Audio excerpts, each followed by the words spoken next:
Good morning and welcome to Palm Sunday at Life Church. Let's all stand and sing Hosanna together this morning. Praise is rising, eyes are turning to you.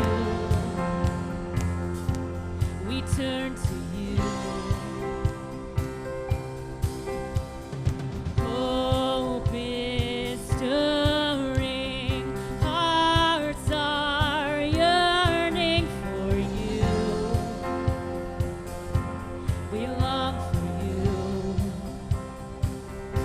'Cause when you see us, we find strength to face the day. And in your presence, all our fears are washed away. Washed away. Hosanna, Hosanna. You are the God who saves us, worthy of all our praises. Hosanna, Hosanna. Come have your way among us. We welcome you here, Lord Jesus. Hear the sounds of hearts returning to you. We turn to you. We're waving our children's ministry this morning. When your kingdom broken, lives are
When we see you, we find strength to face the day.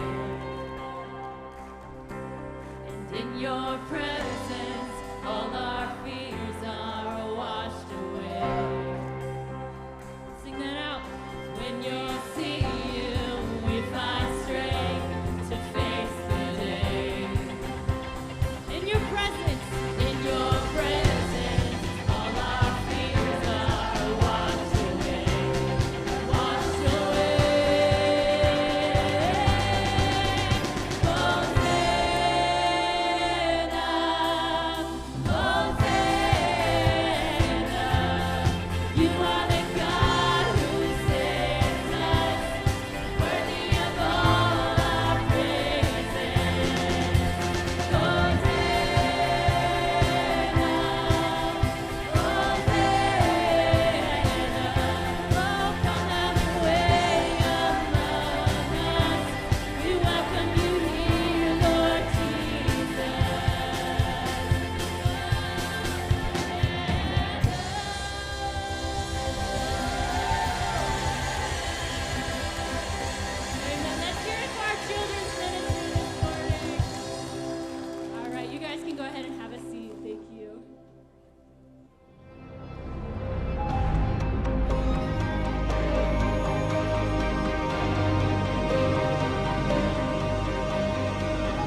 All right, good morning.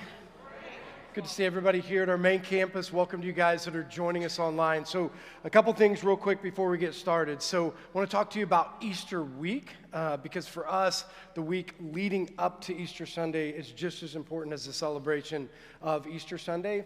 And I've always said this, like, to really understand and to celebrate Easter Sunday, you have to kind of sit in the week that leads up to it, right? And so we have Journey to the Cross, which is going to be starting tomorrow. So anytime that the cafe is open, you can go to Conference Room D, and you can go through the journey of the Journey to the Cross, which essentially is just stations where you'll go and read, and it'll highlight these were the times leading up to the cross, and you can sit in those moments, talk about them, be able to journal about them, again, just to get yourself in the presence that you need to be to get to the celebration of Easter Sunday. Then also, we have Good Friday coming up this Friday, 7 o'clock. And again, I've always said if you want to experience Easter Sunday the way we're supposed to experience, then you also need to sit in Good Friday, right? What's conference room D? D? I have no idea. I think it goes A, B, C, D. So ask somebody that's important in the church. They'll tell you. Like, I really don't know. I think that's the way it goes. Somebody in here that knows anything? Under the stairs. See? Important people. Yeah, you just got to ask the important people around here. Thanks. Under the stairs. Yeah. Okay, so then Good Friday on Friday. Hey, I didn't know. I'm sorry. Okay, so Good Friday, 7 o'clock here at Life Church, just one service. And again, we want you to come to be able to prepare yourself, because this is the thing is that you jump into Easter Sunday sometimes and you're like, oh, it's a celebration of the risen Christ, but you forget that there was a time where people didn't think there was going to be a risen Christ, right? They're sitting in the moment of they were in desperation. They were in a place where everything that they'd given their life to was over.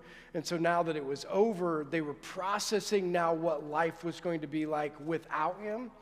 And then they came to the place where when the tomb was empty, it was a true celebration, right? And I think we skip over that, right? Like we're just like jump past that and we're like, oh, it's great Easter Sunday. Let's go hunt Easter eggs, right? So to get the whole essence of what Easter Sunday is, then we need to have an Easter week experience. So we hope that you'll come and be a part of Journey to the Cross, and then also come to Good Friday, and then obviously come and celebrate with us on Easter Sunday.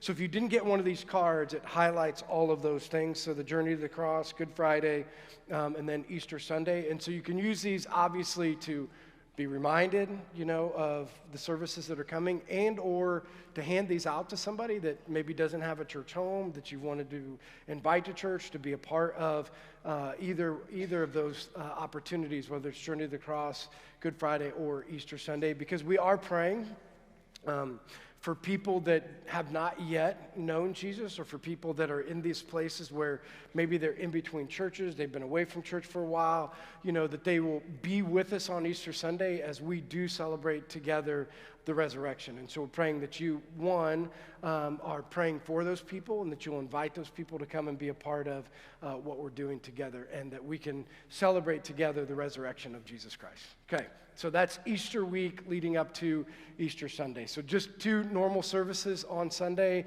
but I'm assuming if you want a seat that's somewhere close, you might want to come a little bit early, because we're expecting, obviously, big crowds, and so we'd love for you. We're going to have more seating, but obviously it's going to be pushed back a little bit further. So if you want like your normal seat and being able to sit somewhere close to the front, I would say come a little bit early to Easter Sunday. And I'd honestly say, based upon our Good Friday numbers from last year, you might want to come a little bit early for Good Friday also, to be able to have a seat with that. All right, so turn to Revelations 5. So that's where we're at and what we're going to be studying today. So real quick, I'm going to give you emphasis when we're reading Revelations, what I'm calling the second half of the book, what's really important for you to understand. So it was the first part of it was the here and now. Everything else is future, right? So it's the things that are going to be happening. So 2 things when we're reading it that are really important. Don't get caught up in the symbolism, okay? Symbolism is important, but if you spend all of your time on the symbolism piece and miss the main point, then you're going to end up missing what God wants to do or what he was trying to do in this. Symbolism is important, and I will do my best to explain it when the symbolism means something and be able to give you the meaning behind it. But if we spent all of the time highlighting every single one of the symbols, that's all we'd end up doing, right? So on a Sunday morning, I'm going to highlight the idea of what the symbolism is, but what I'm trying to get for you guys is that don't miss the main point, because people usually do two things. They start reading Revelations and they see all of the symbolism, horns and horses and 7 winged animals and 5 faces on things and eyes all over the body, and they're like, I can't read this, it's weird. And or they spend all of their time trying to figure out, why does that guy have 7 eyes? Or why does this one have 7 horns? Or why does this one have eyes all over? And both of them aren't the right way to read it. Obviously, there's a reason for symbolism, but when you get caught up and try to just figure it out, you miss it. And we should be reading Revelation, obviously, because it has a lot of good information for us. So that's one thing. The other thing is, why read or understand the future if it's never going to happen to you? Right? A lot of people have asked that question. Why understand the future if the future might not ever affect us? Well, the point is that if we understand what God's trying to do and why he wanted this written down, he wanted this written down and recorded because here's what he's expecting from each one of us. If you know the future, it should change your present, right? So if you know what's coming, it should affect what you do today. And so the emphasis on Revelation is he's going to tell you about the future, but not just so that you can be like, wow, I know the future. It should honestly change what you do today when you walk out of here, right? When you read what we're going to read in Revelation 5 today, you need to know that there's stuff in here that should honestly change the direction of your life or solidify the direction of your life, one of the two things, right? Even though it's something that's going to happen in the future. All right, so I'm going to read Revelations 5 all the way through. And we're going to go break it down and look at again what he's trying to teach us. So here's Revelations 5, starting in verse 1. So here's what it says. Then I saw in the right hand of him who sat on the throne a scroll with writing on both sides and sealed with 7 seals. And I saw a mighty angel proclaiming in a loud voice, who is worthy to break the seals and to open the scroll? But no one in heaven or on earth or under the earth could open the scroll or even look inside. I wept and I wept because no one was found who was worthy to open the scroll or to look inside. Then one of the elders said to me, don't weep. See, the Lion of the tribe of Judah, the Root of David, has triumphed. He is able to open the scroll and its 7 seals. Then I saw a lamb looking as if it had been slain, standing at the center of the throne, encircled by 4 living creatures and elders. The lamb had 7 horns and 7 eyes, which are the 7 spirits of God, sent out into all of the earth. He went and took the scroll from the right hand of him who sat on the throne. And when he had taken it, the 4 living creatures and the 24 elders fell down before the Lamb. Each one had a harp, and they were holding golden bowls full of incense, which are the prayers of God's people. And they sang a new song, saying, you are worthy to take the scroll and to open its seals, because you were slain. And with your blood you purchased for God persons from every tribe and language and every people and nation. You have made them to be a kingdom and priests to serve our God, and they will reign on earth. Then I looked and heard the voice of many angels, numbering thousands upon thousands and 10,000 times 10,000. They encircled the throne and the living creatures and the elders, and in a loud voice they were saying, worthy is the Lamb who was slain, to receive power and wealth and wisdom and strength, and honor and glory and praise. Then I heard every creature in heaven and on earth and under the earth and on the sea, and all that is in them, saying, to him who sits on the throne and to the Lamb be praise and honor and glory and power forever and ever. The 4 living creatures said, amen. And the elders fell down and worship. So here's the picture that I want you to see. So last week it was, here's the throne room. So this is the majesty of the throne room. This is what's going on inside of the throne room. This is how we should worship inside of the throne room. We are still in heaven at this point. So when we're reading in Revelation 5, it's still a picture of we're in this heavenly throne room, but it's a little bit different. So yes, it's talking about worship, but now it's talking about preparation.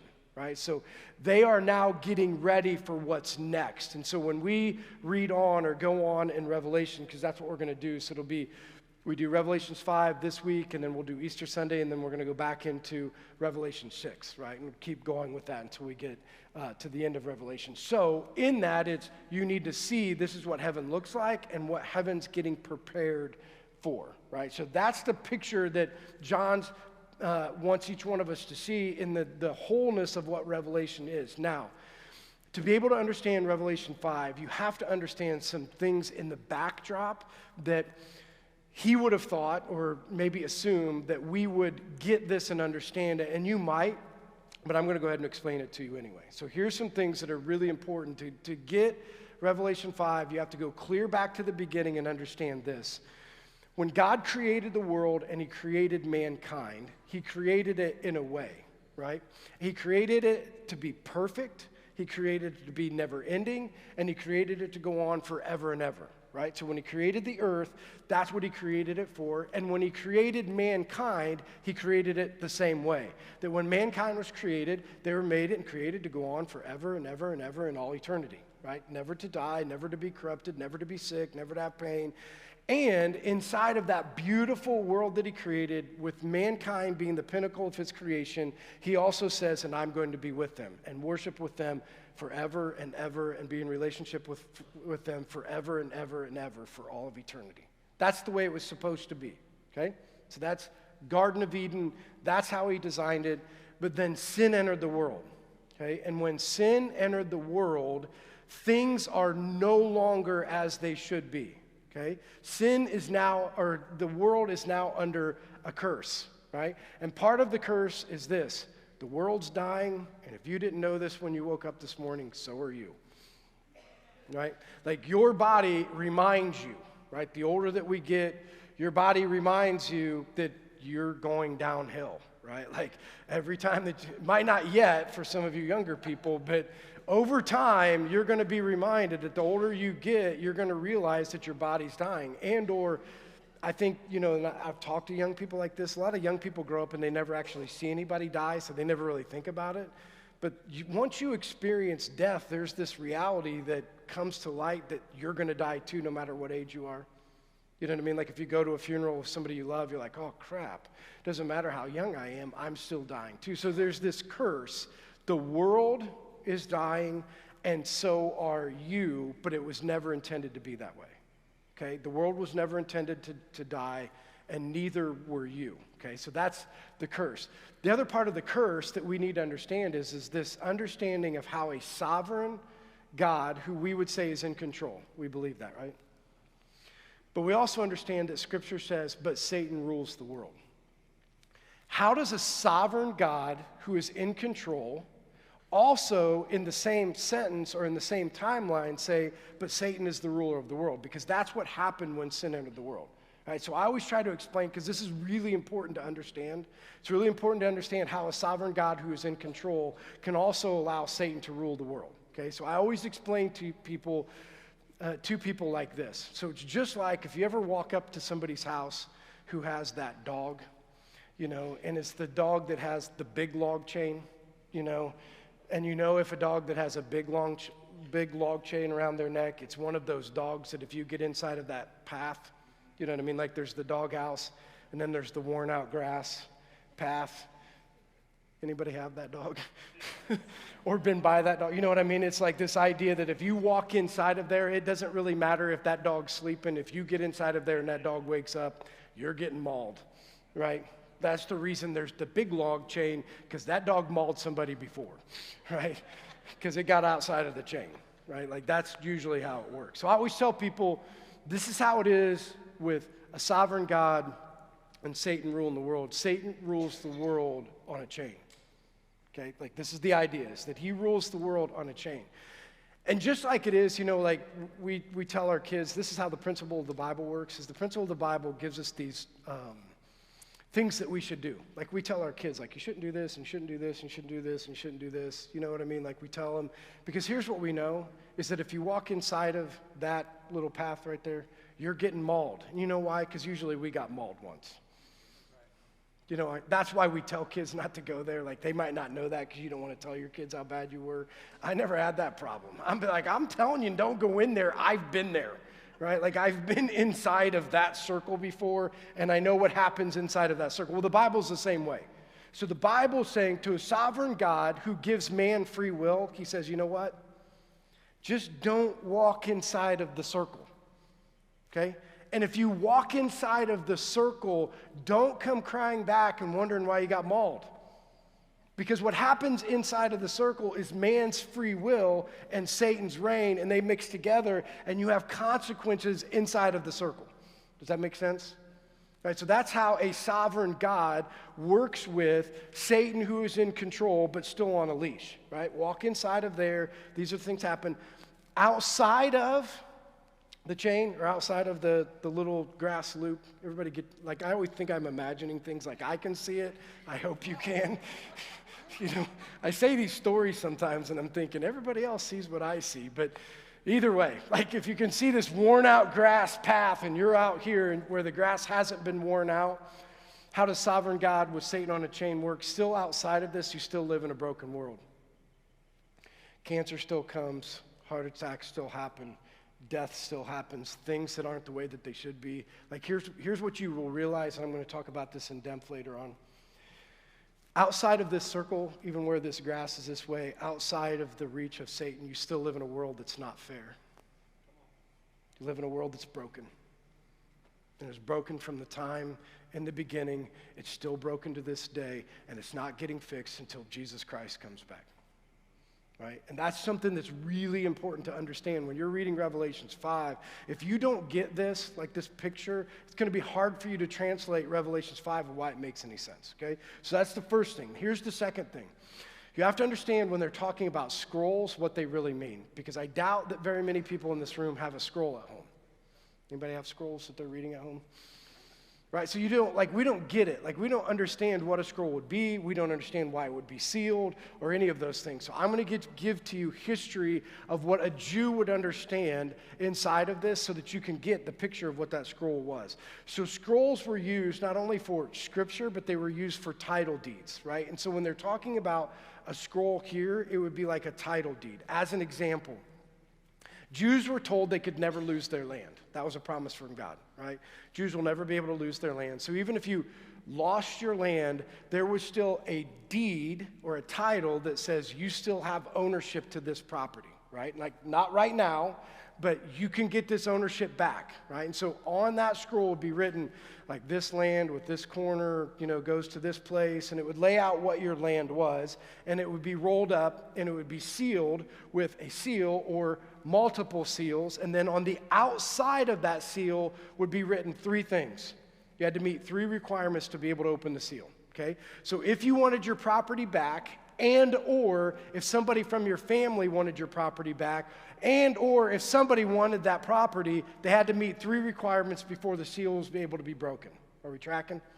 Okay, so inside of it, the scroll is the deed to your property.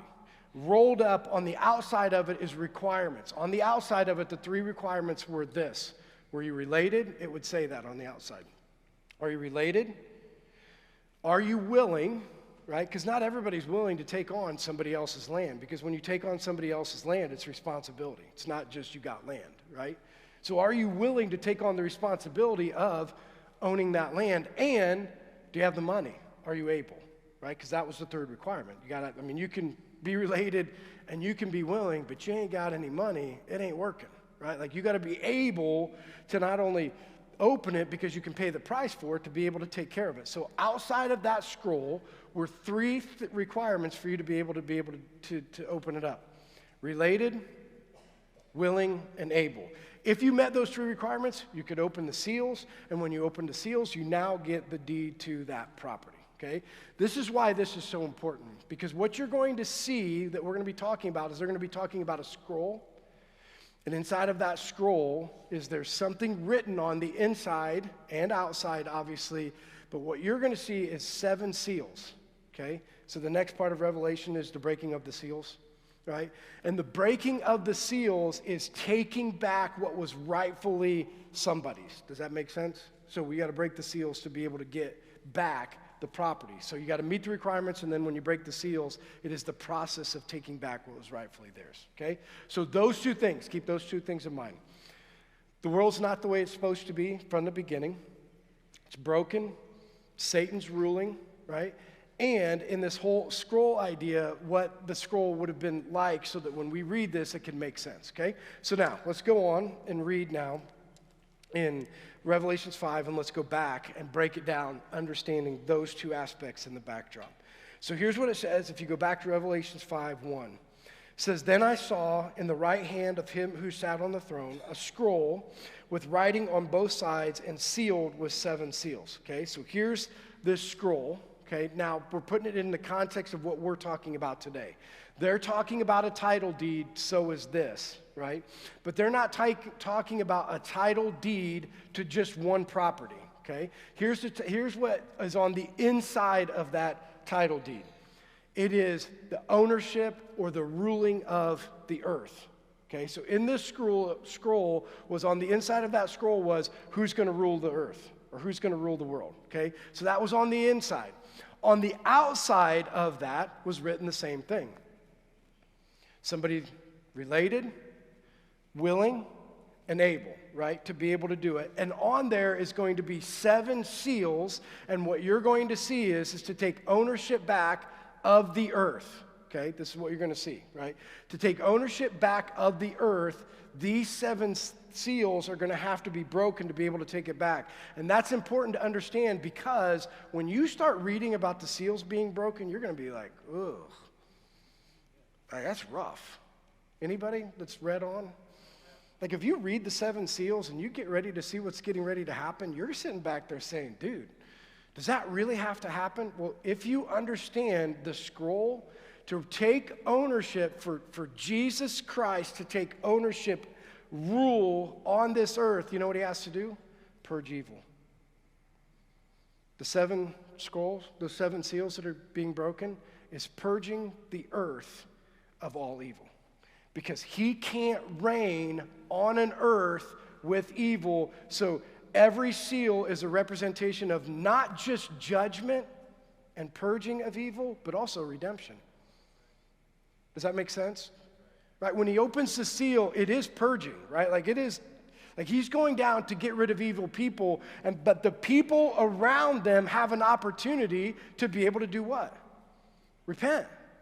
Right, so it's not just saying, I'm going to purge this whole earth of evil. It's also saying, and you get a chance to be able to repent in the midst of all of these things, right? So in that, the scroll, the seals, all of those together was to make us realize that, again, inside of the scroll was written the deed to the earth and the ruler of the earth, and we're going to see later that who was able to open that, okay? So go down to verse 2. And then he says this, "And I saw a mighty angel proclaiming in a loud voice, 'Who is worthy to break the seals and open up the scroll?' But no one in heaven or on earth or under the earth could open the scroll or even look inside." Now, again, think about this. So we got to remember, here's a scroll. We know on the outside of it says, is anybody related, willing, and able, right? So they look all the way. So now it's not just the throne room. This is a picture of all of heaven, okay? Now, I don't know if you guys have ever pictured what heaven would be like, but I want you to think about this. Just think that you would get an opportunity to see heaven and see all of the archangels of heaven. I doubt that they look like SpongeBob SquarePants, right? I mean, think about this. I'm imagining these pictures of angels that are pretty big, hefty men, right, with flaming swords that look like they could do whatever they want to do. Anybody? Right, like when I see that, I'm thinking like this heavenly beauty and angels all around, and weird to me that you would look and say, seriously, nobody can open this? Like out of all of these angels, nobody can take over this? Or think about this. Think about all the incredible people of the Bible and all the things that they've done. Elijah, David, like all of the great conquerors of the world, like all of them are now going to be in full view of John, right? He's looking at all these people. And he looks at all of them and he sees that none of those, no matter what their accomplishments were on this earth, could ever open up the scroll. And we already know why, right? They're not related, not willing, and not able. Right? It wasn't because they weren't great, incredible people. They weren't because they weren't powerful, majestic beings. It was because they didn't meet the 3 requirements, and they were going to be unable to open that. So now we have this picture. of this scroll that everybody knows that it's a deed to the earth and it's going to take a requirement to be able to open it. And so now we're at this place where nobody can open it. Now listen to the response that happened next. This is verse 4. I wept and wept because no one was found who was worthy to open the scroll and look inside. And this isn't, when we see wept and wept, it's not like he was up there and he's just like shedding a tear. Like, oh, that's kind of a bummer. There's nobody in this room that's going to be able to open it. When he says he wept and he wept, it meant that he was sobbing profusely, right? When he says he wept, it was like this overall, like overcoming grief. Why was he weeping? Here's what I want you to think about. For the first time, John got a picture of the world the way that God sees it, right? And here's what he saw. You know what he saw? Mothers standing at the side of their son and daughter's grave when they died way too early in life and asking the question why. He sees husbands and wives that have lost people on this earth, watching them die a death over and over and over again, watching their body be wasted away to the point where you watch them die in front of you, seeing these people, seeing these things happen, right? And watching their pain, right? He's seeing fathers and mothers who've been praying for their children for a lot of years, right? They've been praying for their children for a lot of years, and now their children are on a wayward path, and they're struggling with whatever those things are, but they're far away from him, right? And they're knowing that if today was the last day, that they wouldn't be spending eternity in heaven. It's mothers, think about this. Like, this might be far from your mind, but this is really true. Mothers that are weeping over their daughters who their father sold into sex slavery to make them a little money. Because this is what's happening in the world today, right? Fathers who will take daughters, sell them into brothels inside of red light districts in other countries around this world, where those little girls, you know, and this could be 12, 13, 14, 15-year-old girls, are put in a room, handcuffed to a bed. This is reality. I've seen this. Handcuffed to a bed. And men come in all day long and have sex with them over and over and over and over again until they die. They unhandcuff them, they throw them outside, and bring in another girl. It's mothers sitting at home weeping that their daughters were stolen from them and taken from them. It's mothers and fathers in war-torn countries now that are fighting over things that don't matter, that now have orphans, right? We're sitting there looking at war-torn countries right now, kids that are a part of this, a war that are now being orphaned that will never, ever have a father and mother. Never.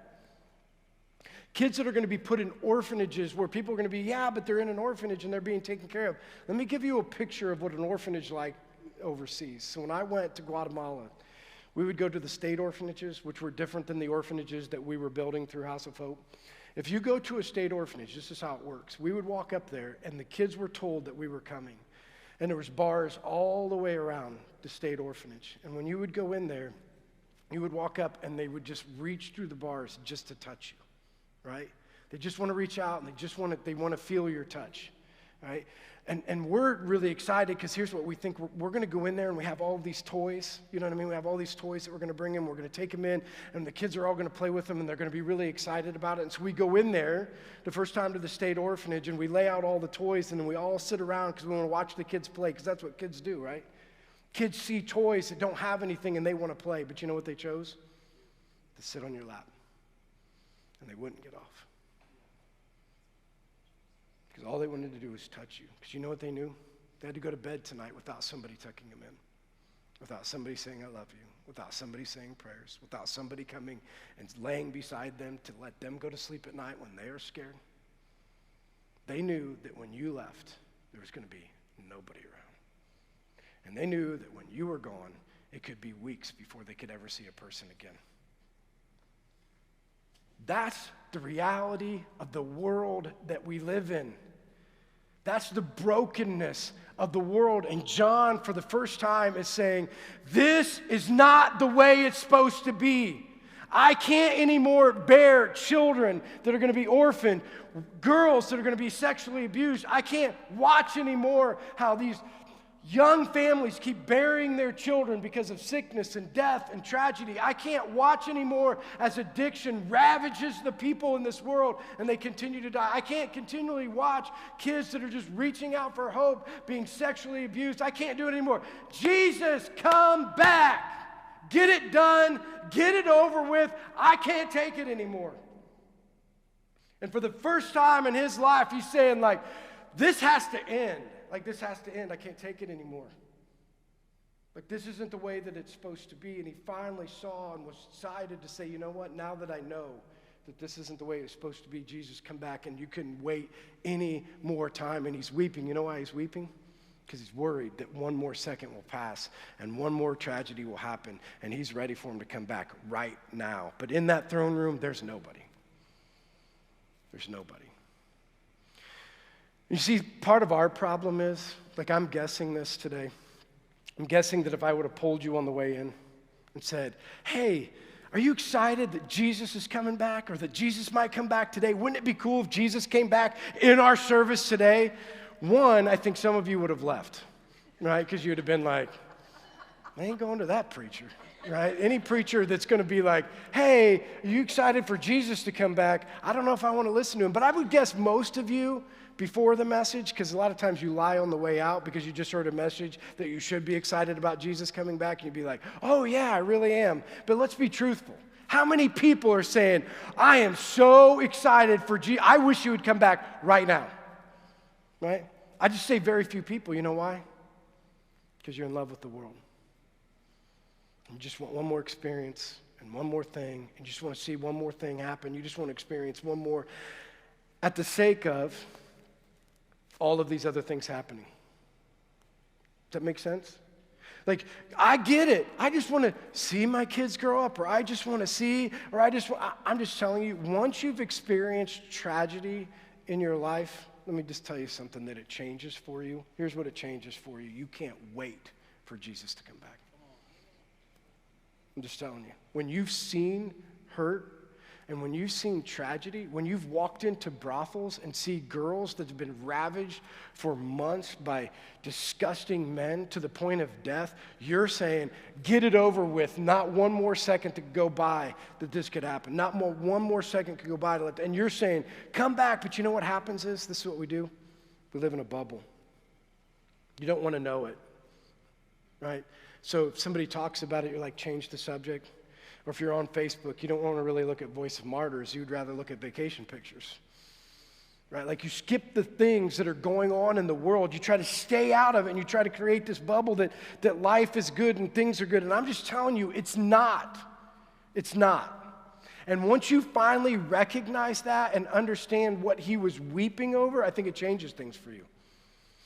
Because what it should change for each one of us, right? Like, what we should start processing and what we should start thinking about, the only reason you should be upset about Jesus coming back today in this moment is because the person sitting beside you is not going with you.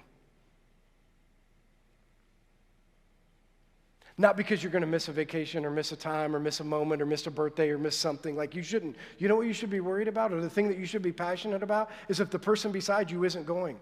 Or if the person that you're thinking about right now in your mind that you know and you love and that it's around you doesn't know Jesus Christ, and that if he came back today, it's over. They don't get a chance. Right? That's what we should be passionate about. But too many times, we're so passionate about this earth and the things on this earth that we miss the perspective of what he's trying to get us to see. He wants us to weep with him.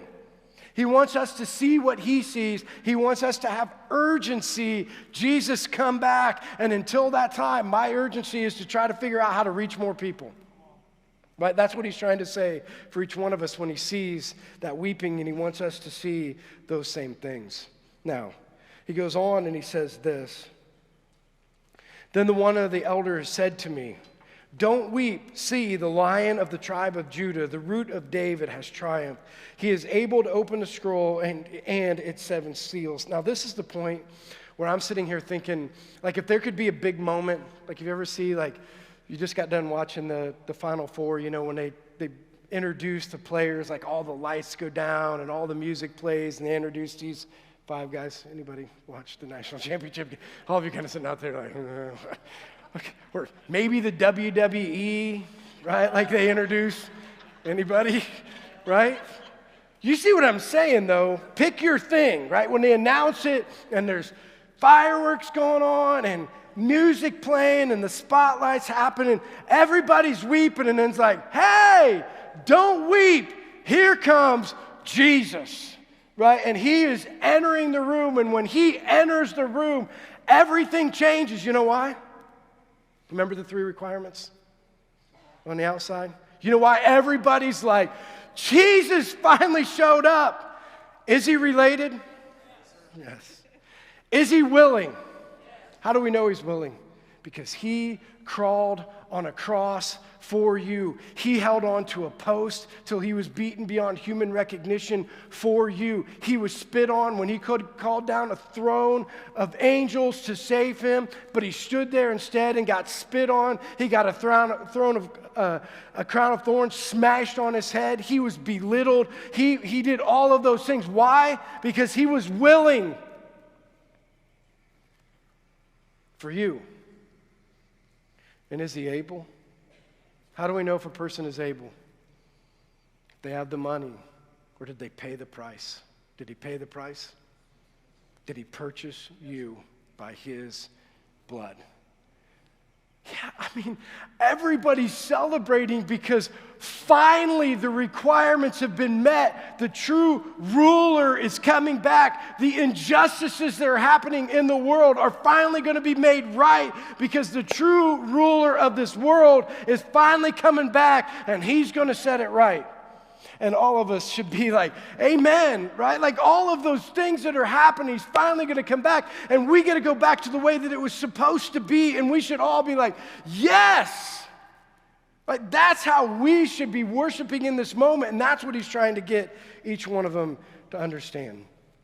Then he goes on in verse 6, and he says, then I saw a lamb looking as if it had been slain, standing at the center of the throne, encircled by 4 living creatures and elders. So just real quick, this idea, why does it say that he looked slain?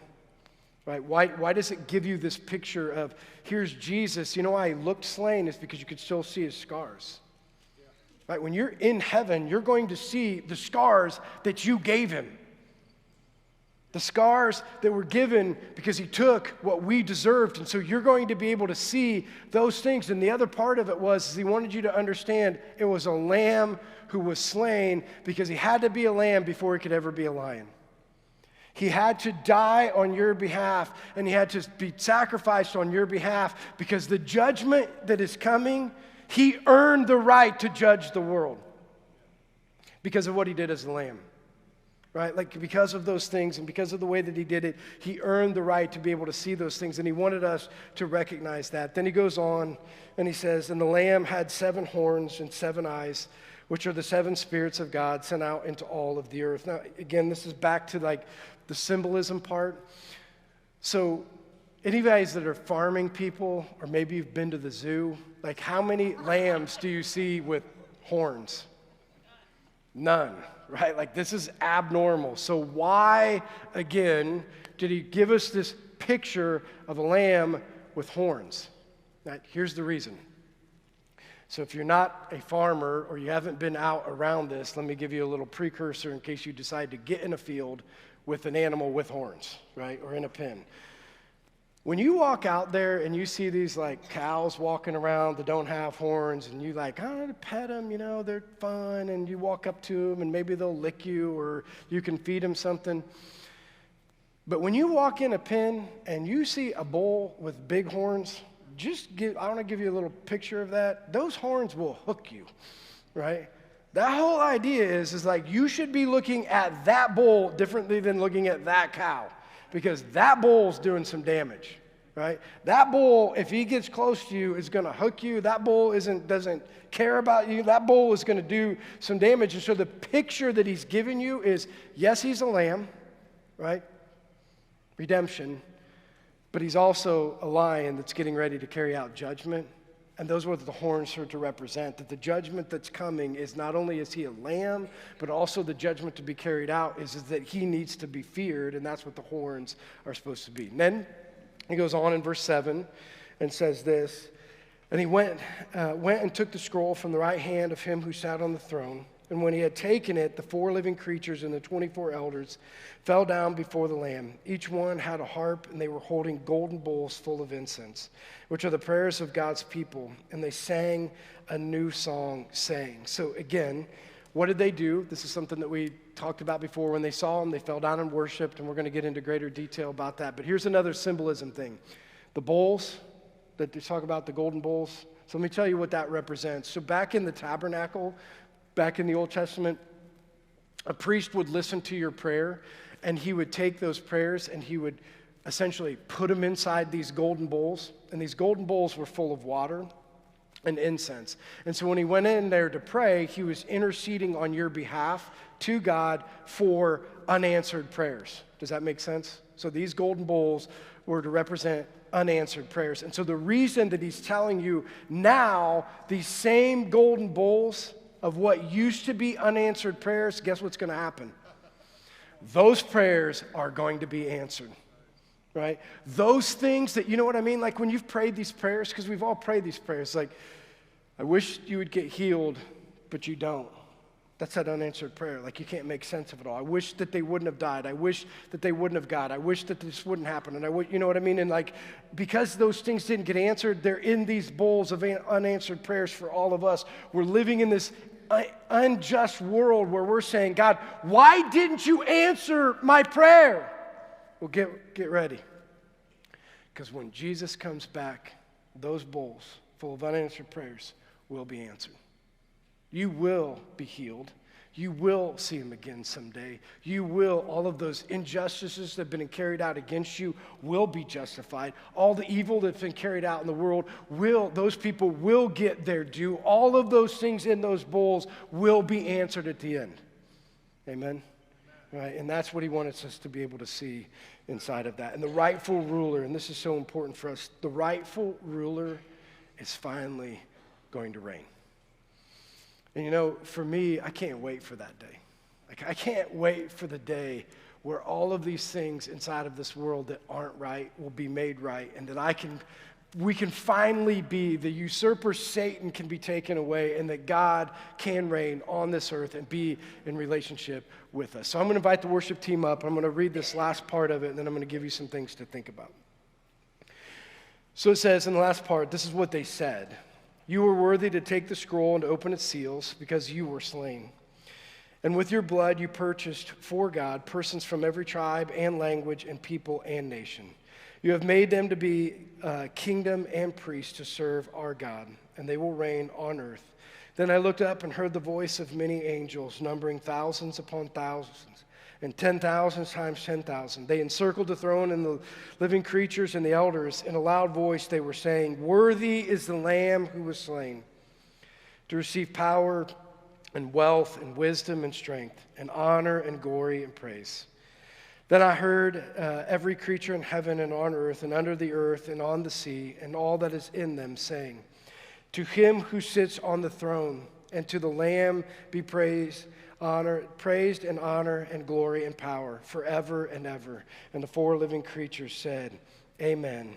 And the elders fell down and worshiped. So again, the response, right? And this is what I want you to think about. The response to Jesus ending it all, right? The response to Jesus opening up the seals. Their natural response to Jesus coming back was to worship, right? They weren't scared. They weren't afraid. They weren't like, "Oh my gosh, don't come." They were like, "Come," right? Like, "Jesus, come." Like, "Don't wait any longer," right? "I'm going to do everything I can, but don't wait any longer." Like, in the midst of while I'm still here, I'm going to keep trying to reach people, but don't wait, come. And they worshiped and just said, "You're worthy."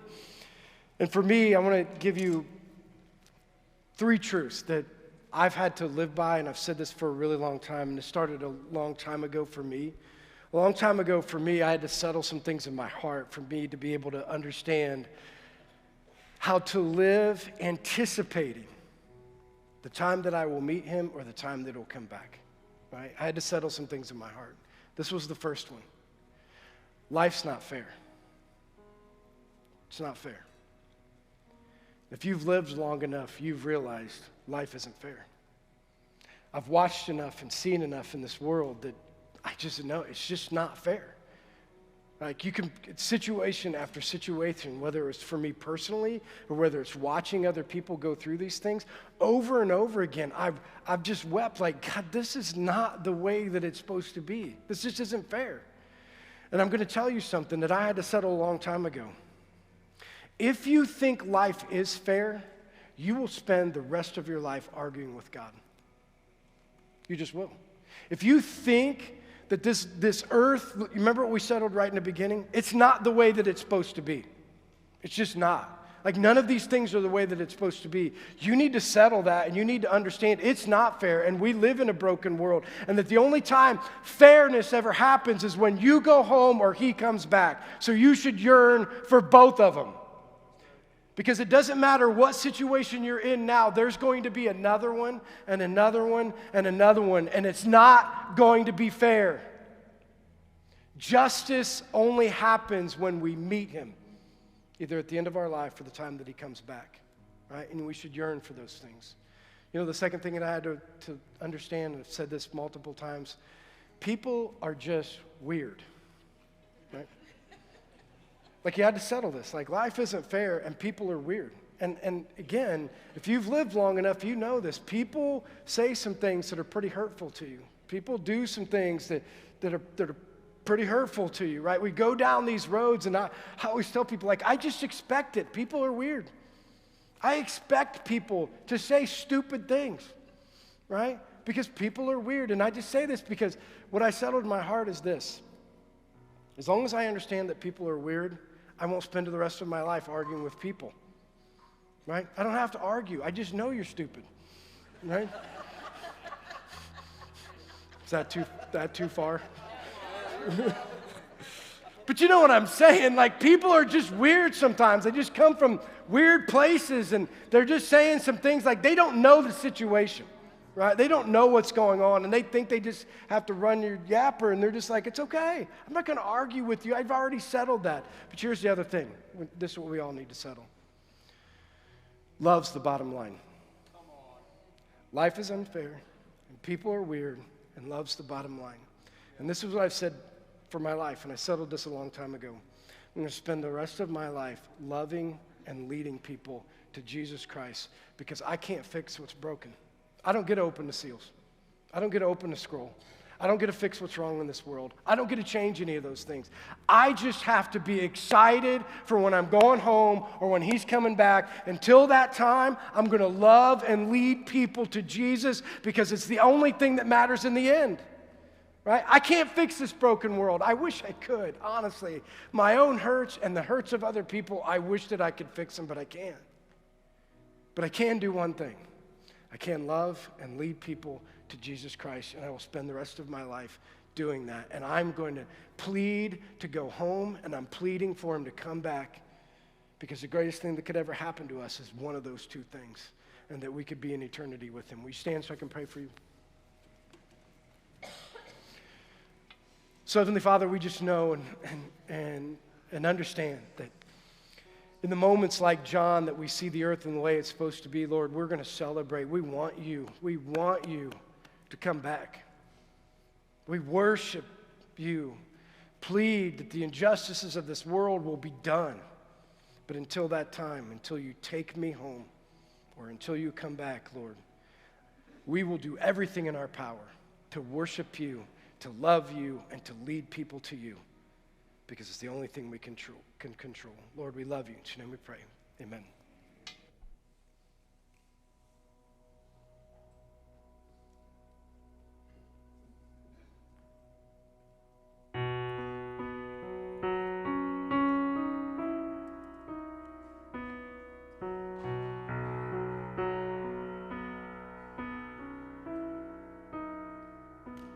In the darkness we were waiting, without hope, without light, till from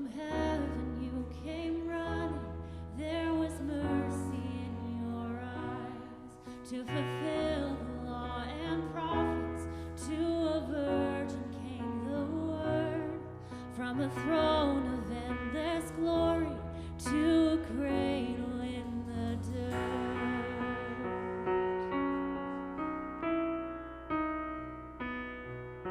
And praise the Father, praise the Son, and praise the Spirit, three in one.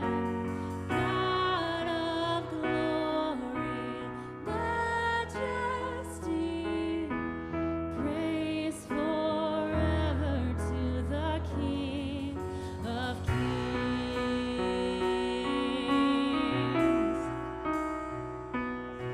To reveal the kingdom coming and to reconcile the lost, to redeem the whole creation. You did not despise the cross, for even in your suffering you saw to the other side, knowing this was our salvation. Jesus, for our sake you died.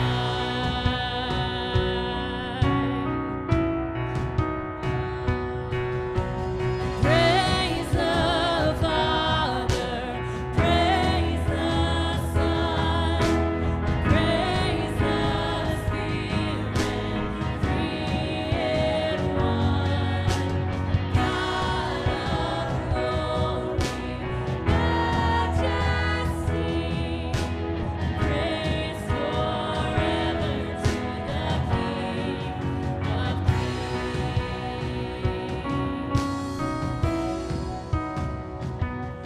In the morning that you rose, all of heaven held its breath, till that stone was moved for good, for the Lamb had conquered death. And the dead rose from their tombs, and the angels stood in awe, for the souls of all who come to the Father are restored. And the church of Christ was born, then the Spirit lit the flame. Now this gospel truth of old shall not kneel, shall not fade. By His blood and in His name, in His freedom I am free. For the love of Jesus Christ, who has resurrected me.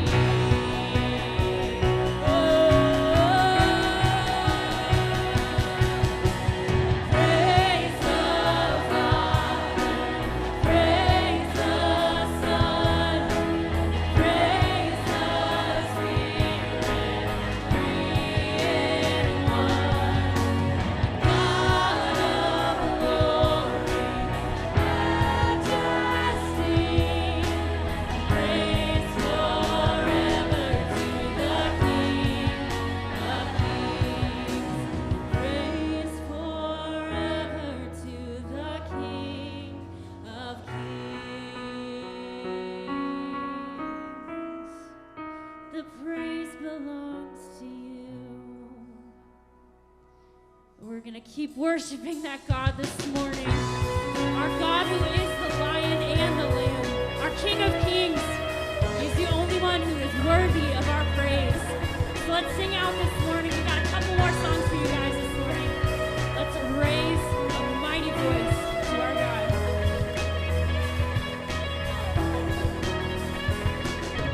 Coming on the clouds, kings and kingdoms will bow down, and every chain will break as broken hearts declare His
the King who conquered the grave. Worthy is the Lamb who was slain. Worthy is the King who conquered the grave. Worthy is the Lamb who was slain. Worthy is the King who conquered the grave. Worthy is the Lamb who was slain. Worthy, worthy, worthy. Yeah, this is amazing grace. This is unfailing love. That you would take my place. That you would bear my cross. You laid down your life. That I would be set free. Oh, Jesus, I sing for all that you've done for me.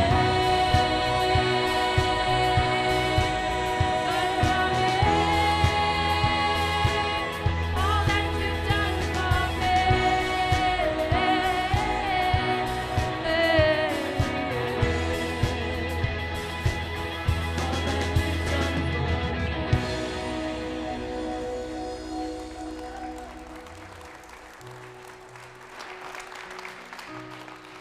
So I just pray that you will join us this Easter week as we are all just preparing for what God's not only doing, but getting ready to do, and that we together can take that journey, the journey to the cross, and sit in those times of desperation so that we can celebrate together on Easter Sunday. And I pray that you'll pray with us, that for the people who need to know him, for the people that need to be here, for the people that need to see his majesty, that they'll have a chance to be here, that you'll invite him, that the Holy Spirit will move in their lives, and we can see again on that Resurrection Sunday, Lord, that we can just see amazing things happen. So thanks for joining us here at our main campus. Thanks for joining us online, and we'll see you guys next week.